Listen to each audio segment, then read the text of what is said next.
other liquid bullet productions. Today, something a little different. Red Sands, the abandoned estuary sea forts from the Second World War located between Southend and Kent waters.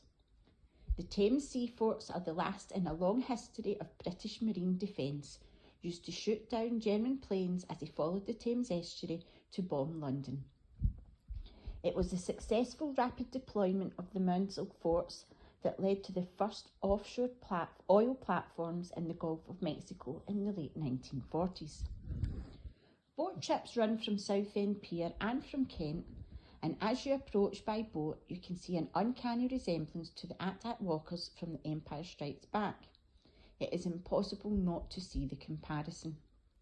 The forts, coded as Uncle Six, were constructed during the Second World War to protect London and other populated areas along the Thames from aerial and naval attacks from Nazi Germany.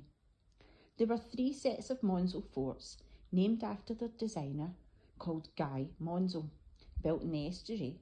North Fort off of Sheerness was demolished, leaving the Red Sands and Shivering Sands forts further out. The forts were assembled after the main London Blitz, and jointly they shot down 22 enemy aircraft and 30 V1 flying bombs, saving hundreds of lives in the process. There's 7 of these structures at Red Sands. Some have stood untroubled by human intrusion. There are 5 turrets circling a central command and accommodation block, and the last structure housed searchlights. Many years ago, bridges connected each of these sci-fi looking structures. These have long since vanished. Each fort now stands on its own, disconnected from its neighbours. Falling into a state of disrepair not long after the Second World War had come to an end, the entry ladders were sawn off to prevent trespassers. This did not stop the unwanted visitors, as the forts were claimed as havens for pirate radio stations, and to this day a large broadcasting mast remains. The forts definitely give off a feeling of isolation as they stand in the ocean and empty, with land barely visible in the distance. Only one fort is semi-habitable, with a landing gantry for visitors. There is a charity called Project Red Sand who are committed to maintaining and reconstructing the forts. They have begun to rebuild a bridge connecting the accessible fort with the main command tower.